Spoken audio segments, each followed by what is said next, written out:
listen up because I have a bit of a story I want to tell and want to share with you guys. And this is the story on how I got from A to B, how I got to where I am now, what it looked like where I came from, and the truth of how I did it. And so let's get started. I want to start by saying everything that I use in terms of my own personal experience in this lifetime is for reference. That's it. There is no form of me that is saying this with any kind of wanting for sorrow or victimhood. Mm-mm. That's the very point of why I'm telling this story. Because we all choose everything that we go through here in this incarnation. I truly believe we actually agree on it before we even choose to incarnate. And what I agreed upon to go through in my life so far has been colorful and immersive and fucking amazing.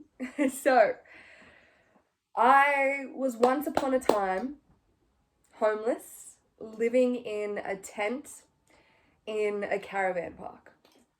And now I had to ask Toby, how old am I?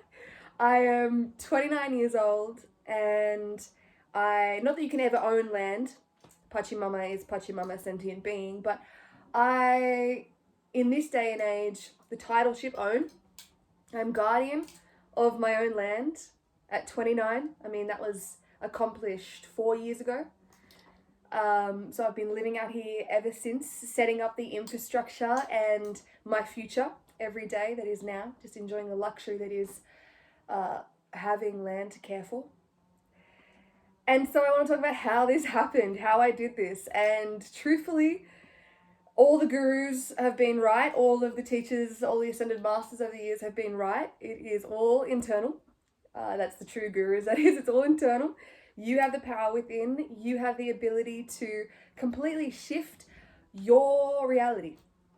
Period. I did it. I know this because I did it. I know that you can change your reality through changing your mind, and it will reflect externally. The power of belief, the power of the heart, the power of visualization, of feeling before receiving will completely shift your reality. If you shift who you are internally, inside you, and start vibrating on the frequency of that which you wish to experience, you will in turn magnetize that towards you. It's a natural law of the universe.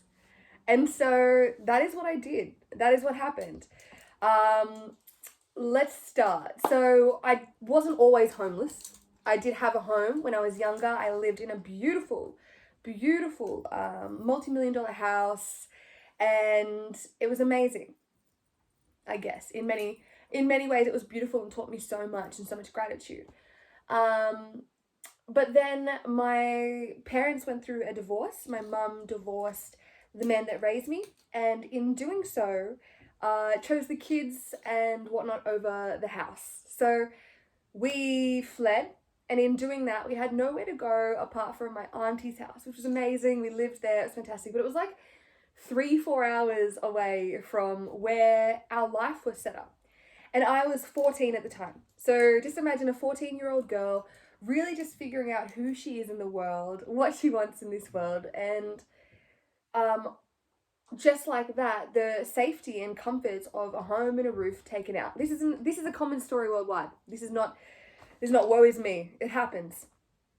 And so there we were. The choice was to live in a tent in a caravan park, so that way I could still be located to the area in which everything was set up, schooling and friends and family and sports groups and things like that. So set up here in this tent, I remember just for the first time really, really feeling like, is there more? There's gotta be more. There has to be more. And in fact, there was more. There really, really was more. And 14-year-old Tamsin knew that, felt that, and chased it to the point where now I am here enjoying the luxuries of just sitting on a sheepskin next to the fire and getting the autumn sun rays on a don't know what the day is. That's the beauty of it, because it's so beautiful just to have this opportunity and abundance. And that is because I shifted my internal reality from going through these victimhood mentalities of continuously experiencing what I so didn't wish to experience, what I didn't want, what I thought about, what I worried on. I then ended up embodying and experiencing and reflecting in my external reality. And so this went on for years and years and years, and I got deeper into the matrix. And I want to talk about the term and the definition of the matrix to me. The matrix is the mother. It's this mother Maya that you can code and envision the movie now. You can code your reality. And so the deeper I got into this, I went the typical route of what we have been conditioned and limited to believe is the only way through to success, is this hamster wheel, consume, capitalist base. And I chased that. I chased that because that's what I was taught. So I worked hard. I did the step-by-steps. I was at the point where it would be what I would call the coming into peak time of my career, goals that I had been pushed towards. I had what you could think was everything. I had everything, and that's the thing. All these external things. I had everything. I had the beautiful sausage dog, the amazing fiance, the Art Deco apartment, the city, the clothes, the fucking wank fest. And then I just one day I was closing up at work, and I just called my mum and I said, there is something in my soul that is just niggling at me that there has to be more to life than this. There just has to be.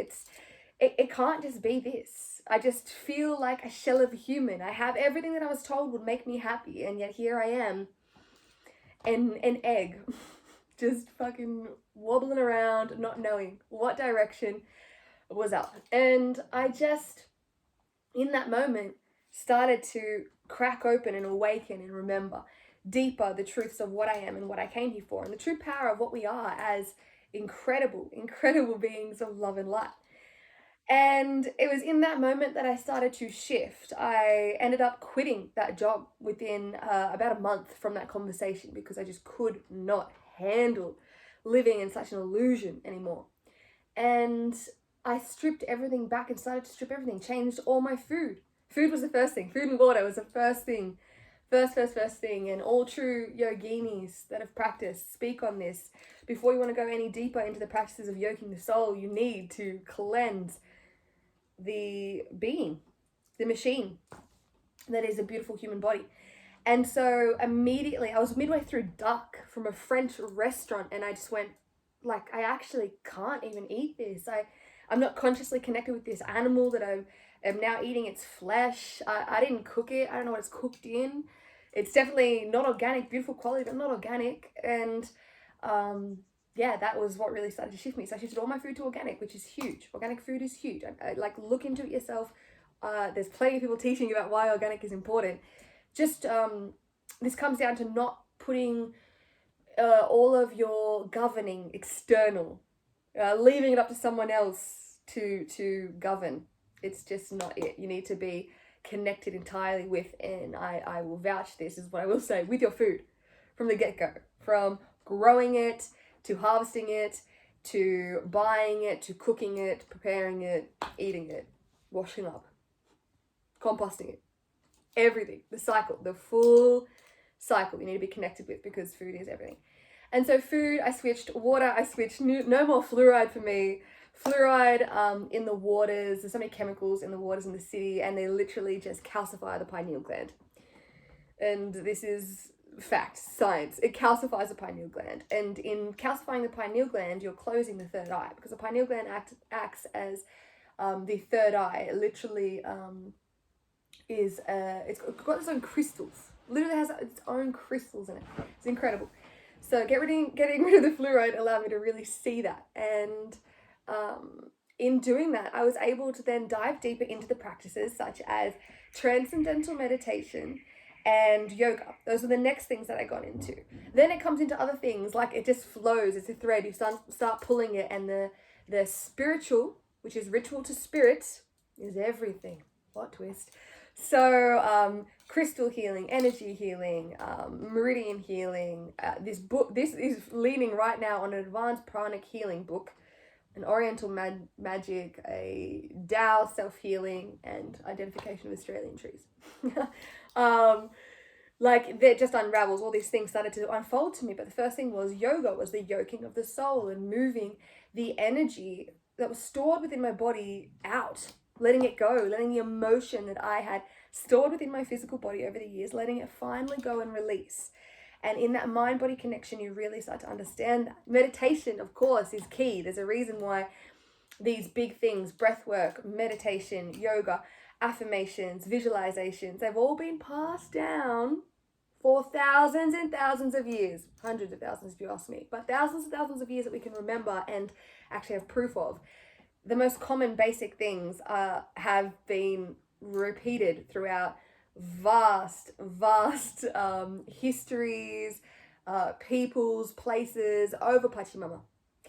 It's because it's the core of the things. So meditation, diving deeper into your own mind, into your own subconscious, your own soul, your own heart, allows you to gain clarity, to speak with source, to recognize that you are source and God resides within your own heart, to really start to shift what the great philosophers talk about as the three poles, the genitals, the heart, and the head. And often we are run by the genitals, the head, and then the heart last, or the heart and the head and the genitals and the heart last. But if you can switch it and get the heart to go first, that is the intuitive compass that will lead you on the divine will of what the universe wishes to experience, which will evidently line up with what you are most passionate about. And that is unique to each and every one of us. And that's what I fucking love. It is unique to each and every one of us. Each passion, each thing that you feel so driven to embody, experience, be, that is why you're here. That's a very raw, authentic medicine that we need for this collective consciousness to evolve. And so I really started to recognize these deeper revelations. And I will just say, you go quiet and the chitta mind stops and you are able to then hear God, source, universe. And that will lead you.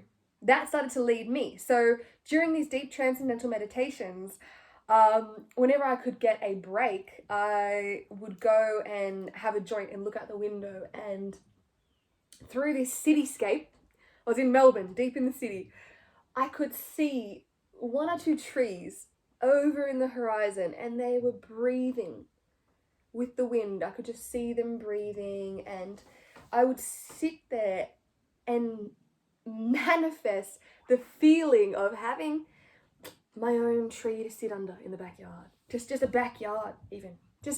I would dream about being able to weed out a backyard. Like the smallest things. And then it started to get bigger and bigger, and I thought, imagine if I could just be sitting in the middle of the forest somewhere.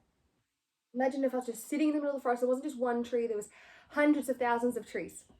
And here I am now on 250 acres that border with national parks. What's one of the biggest national parks? I'm not even going to voice because it gives away where I am. And state forests. It's insane. This is like one of the most abundant places I could have ever manifested to call home. And I am here now. Under 30, I got 4 years under my belt on the country, settling in, and it's heaven. And I'm so grateful. And this is simply because I believed. That's the thing. Whenever anyone asks me the core things like, how did you do it? How? It's almost ironic, and Toby and I laugh about it because people don't believe. That's the very point. They don't believe how easy it was to just shift your perception. And I guess it wasn't easy to shift the perception, but once you shift the perception, that is really what did it. How was I able to do this? I believed it was possible.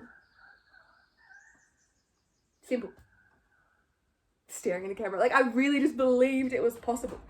I believed in my own heart that I was worthy. I deserved this. I actually deserved to experience this. And that happened through the years of grinding, public transport, 2 hour train trips. I remember I'd go past the Hawkesbury River and I'd be listening to some sort of music that would take me to a place that now when I hear the songs, because time doesn't exist, this like quantum realm, I'm like giving myself back then the guidance now through the song, the support of like, you get there.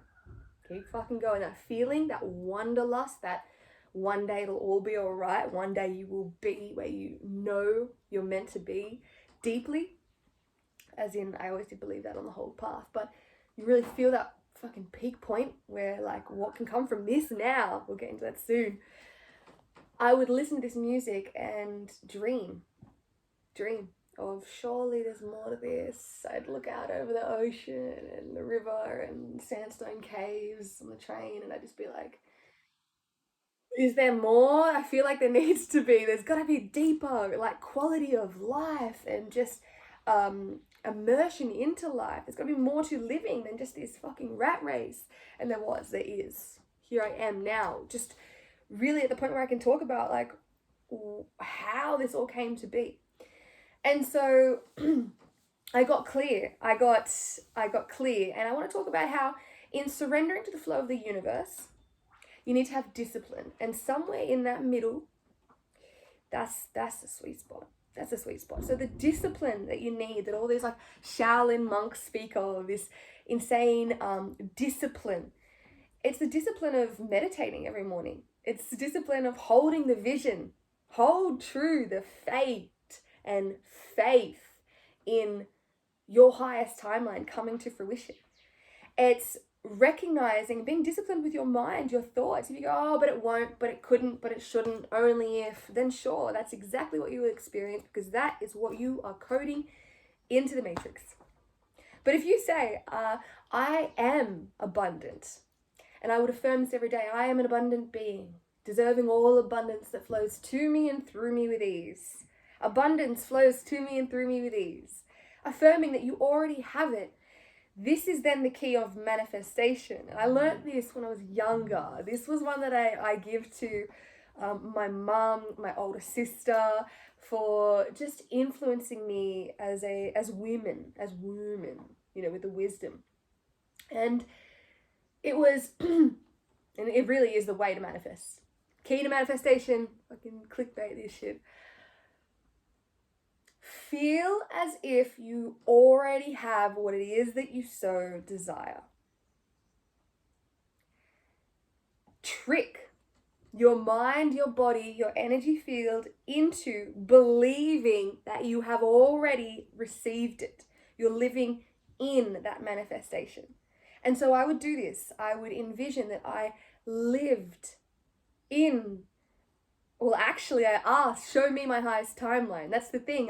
It's funny, you might think that you know what your highest timeline is, but the universe evidently has something far greater, bigger, more abundant, more expansive, more rich than you could ever possibly imagine set out for you. And you just have to get out of your own way and really just believe that. So I asked the universe in meditation, show me my highest timeline. So then I can continue to visualize it, feel it, and call it towards me. And what I saw, I have had now, these all happened in 2020 and we're in 2025 now. In 2020, I had about 5 to 6 serious visions. Very like Oracle of Troy, seeing the city burn. I had visions. I'm an oracle. I had visions that have now, I would say, 4 out of 6 come to fruition to the point where I will be in a moment, living, immersed in the reality and go, oh, and have like a that's so Raven moment of, wait, this is exactly the vision. And so when I asked what my highest timeline was, I got several different visions. One that I want to talk about because I'm sitting in the space now was I envisioned myself asleep in a loft area, which I can see. I sleep now up here in a beautiful bamboo loft, like a possum just rugged up in sheepskins and wools. I love it. I was rugged up and I could smell coffee over here I could smell coffee brewing. And this is the thing, how you can really envision the feeling is another trick. Envision the feeling and really feel the feeling of it is immerse your senses into it. So what can you smell, see, hear, feel? And the clearer you can get on that timeline, that highest timeline, the more that you will be able to draw it to fruition, because you'll really be able to feel it. So I could smell the coffee. I walked downstairs and I looked out a huge window, which is where all these beautiful lights coming from, and I could see Toby and Salvador walking up the hill with a yoga mat underneath, and there was lavender. And like now as I look out here, there's like lavender bushes. I could see where Toby could possibly be doing yoga in the 250 acres that start like here, just fucking going that way. And Salvador is constantly running up the hill from that direction. So now I'm living in that very, very vision that it was a vision to me. It was a vision to me 4 years ago, living it. And I had to buy the land, find the money for the land, find the land, figure out then, living on the country. And thank goodness I was not born in a city. I was born on the country, but fuck, I was not prepared. I would completely say I was not prepared for what it was to completely be self-sovereign.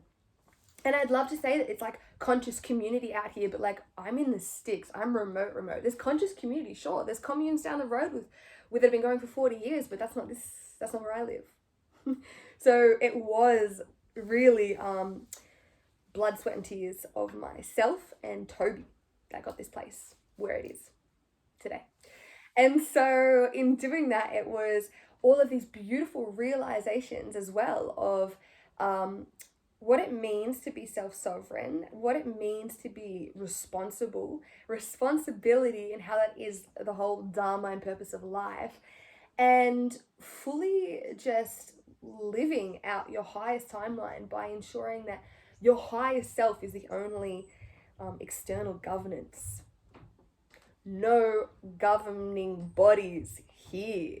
Taking all of that governing me, myself, my higher self. That's it. Thank you very much. And so there was all those beautiful lessons that I will keep diving into as we talk. And I want to share more on actually, because they've been crazy. I might even do just a separate video on lessons I've learned moving onto land, because that's its own thing. Decided here and now live.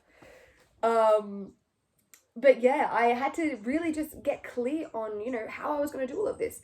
And so I knew, and I kept going deeper into source. I had to manifest it. Like, I came from no money. Tobes had no support, entirely on our own backs. We had a small amount of savings, but we knew we had to hustle and save more. So we hustled. Whilst we were still in the city, we fucking hustled hard and got a decent sum of cash behind us, but no more than a house deposit. Not even enough for a house deposit in Sydney or Melbourne. Just a small cash, I'd say truthfully about 50K. And we were like, that's it, man. We don't know how we're going to buy land, set up, build, but we don't need to. And that really is the point. There's this beautiful teacher, David Maji, and he speaks on how you leave it up to the universe to decide. Otherwise, our logical, rational minds will forever be trying to figure out how to get from A to B. And hey, it's good to have direction and whatnot, but I really believe this when I say that you just have to feel the end goal, envision it, and it will naturally, you will magnetize towards each other. The Red Sea will part and you will experience what you are meant to. You will receive all resources will be provided for you. And you can really believe this and experience it, or you cannot. And if you don't, and oh no, but you gotta work hard and you gotta have a plan, you gotta do this. For sure. Like I'm saying, direction and intention, the whole point. But you do not need to figure out how. That is up to the universe to decide. And if you give up that control, that surrender to the universe will provide you exactly the right path that you need to walk on with all the resources provided. And so it was manifestation. It was fully manifestation that then created this life. And it was through envisioning it every day that it became closer and closer. And so with this small savings, we literally uh, started to look for land and realize that the land on the east coast of Australia at the time, it's now like places we were looking at for 300,000, 400,000 are now 1 point something million minimum, because it's just, we live on the east coast of Australia in the Great Dividing Range. It is like prime, abundant real estate. It's so beautiful, so expansive. And we realized, oh shit, we might need to maybe buy a van. We already had a van. Buy a bigger van and live in it for longer. Or maybe buy a tiny house at like 70K. We can buy a tiny house and rent and live on someone's land.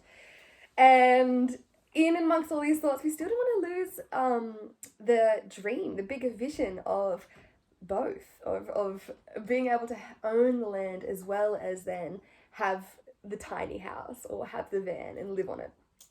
And so we took a break from looking for land, and in that time frame we came out to stay on a friend of a friend who had an abandoned yurt and said go stay in it. And it was Toby's birthday, so we wanted to go do 2 weeks out here off grid. We had no idea what to expect. We were just taking a break. And in arriving out here on the land, it was literally a silver platter of the universe saying, the price of the land is this, it's actually for sale, available at this price, blah, blah, blah. We just thought, okay, if this is meant to be, we will spend the 2 weeks out here off grid and we'll see how we go. And I swear to you, the first phone call that we made was to get the number of the guy that was selling, because we wanted to buy.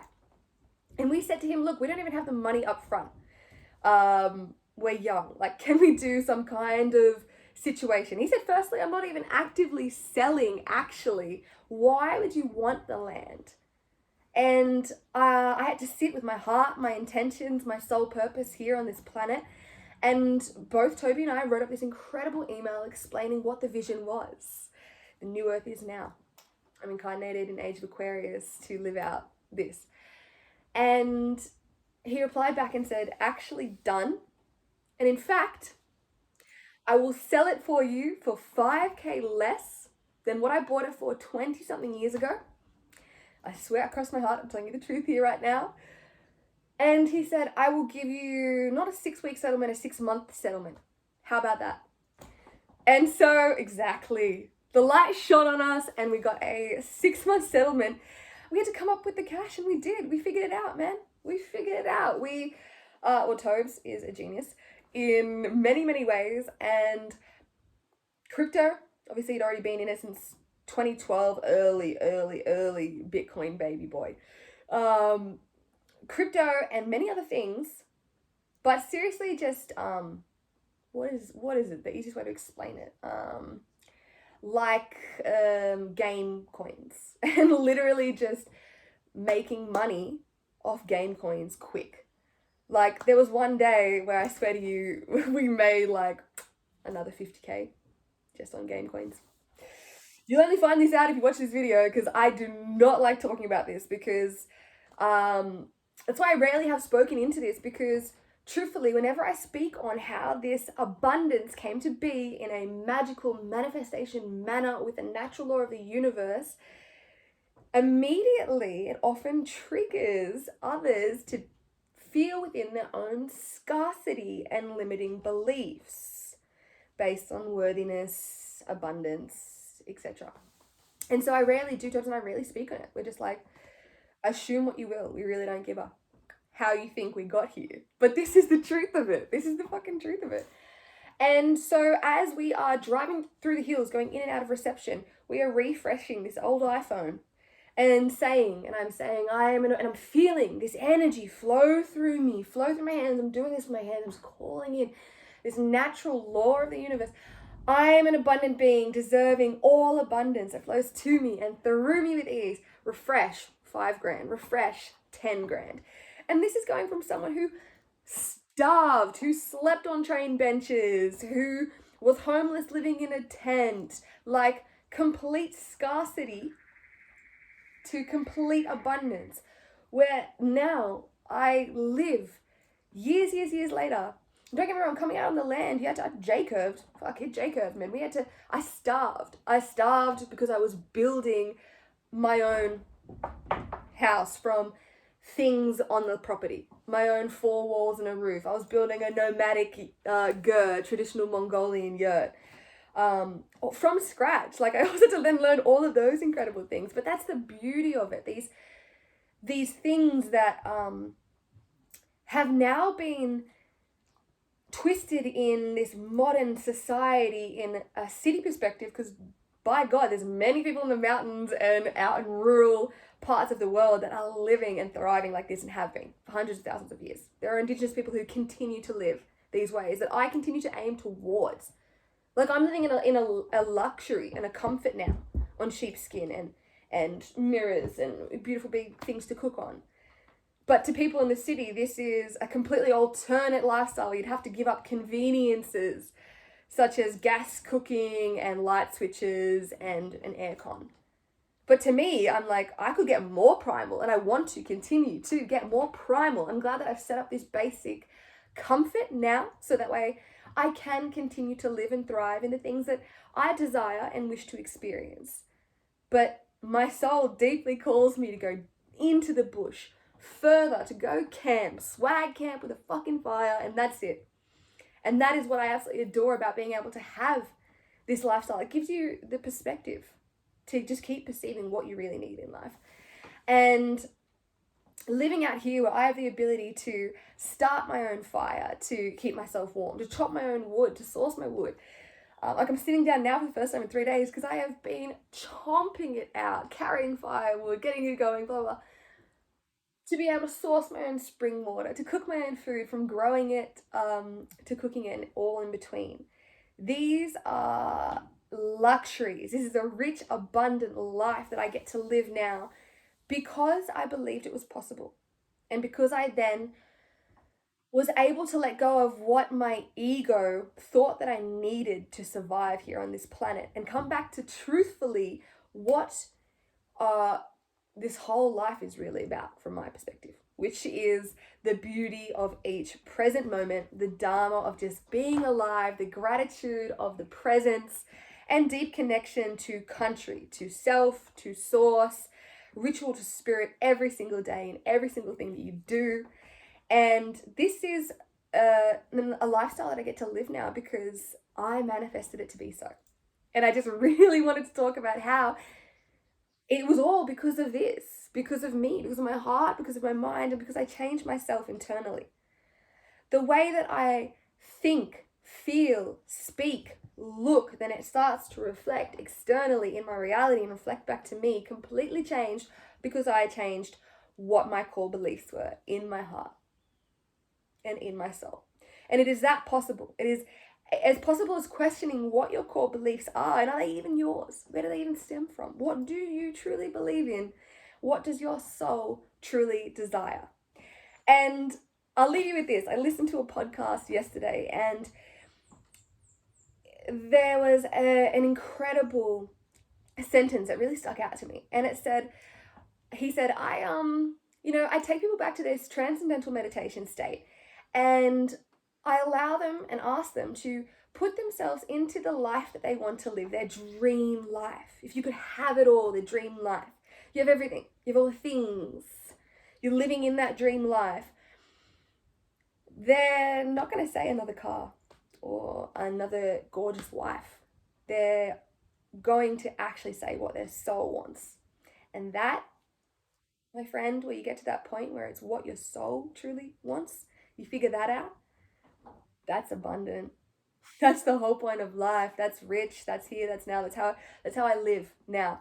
And as I am here with these incredibly fertile roots that I've grounded down into the land, I ask myself that. What does my soul truly want? What do I wish to do, be, experience here? And it is just to be. It's to be happy, to be healthy, to live deeper here on the land, connected to country, self-source, God, heart. To continue to build my home, build my earthship, to ground down in the homestead, And then is to travel Pachamama and just to experience the energy lines, the ley lines, the beautiful waterfalls, mountain peaks, prehistoric energies of Pachamama. With the love of my life, my puppies, beautiful conscious connections worldwide, with the freedom to do so, to just be. And the fact that I then have land that I can call my home, that I can live on and thrive on, and get the farm continuing to go, the Etsy continuing to go. Like, it's just, I cry daily of gratitude, because this is the life that I could only have dreamed of, and that is the whole point. I dreamt of it. I dreamt that it was true, and so here it is. And that's pretty much all the ways that I got here. It was through continuously writing as well, writing and reading as if you already have it. Write your dream life as if you're already living it. I wake up and I am XYZ. Always start with you. I am happy, healthy, wealthy. Then you can start with small things. I feel the softness of my pillow. I can breathe the full depth into my lungs. I have organic fruits to eat for breakfast. Is this organic coffee too that's ground by a gorgeous husband? Continue living as if you already are living it now. Continue to think, feel, say, and speak as if you're living it now, and you will call that towards you.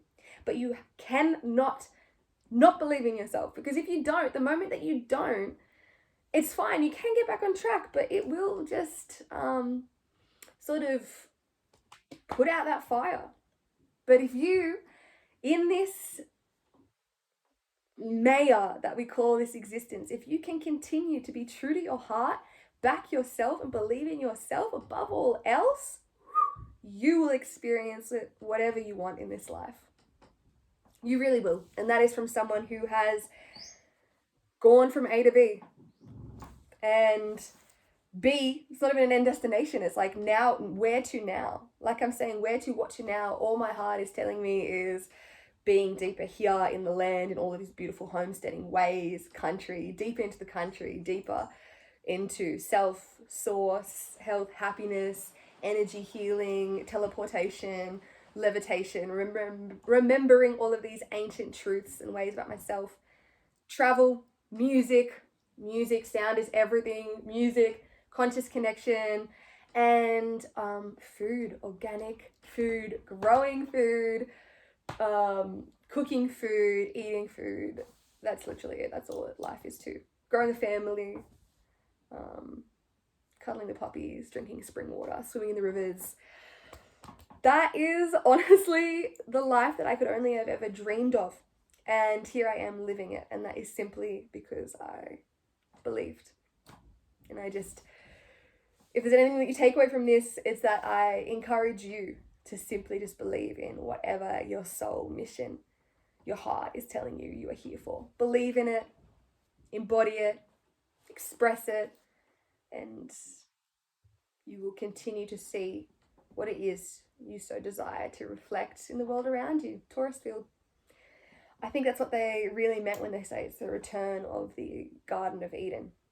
It's the apple being the torus field, or is internal reflects external, and vice versa, comes back to you, as above so below. And then that's the apple. The snake is the kundalini, having risen. And the snake has risen, the apple's back, and we're experiencing this paradise that is Pachamama.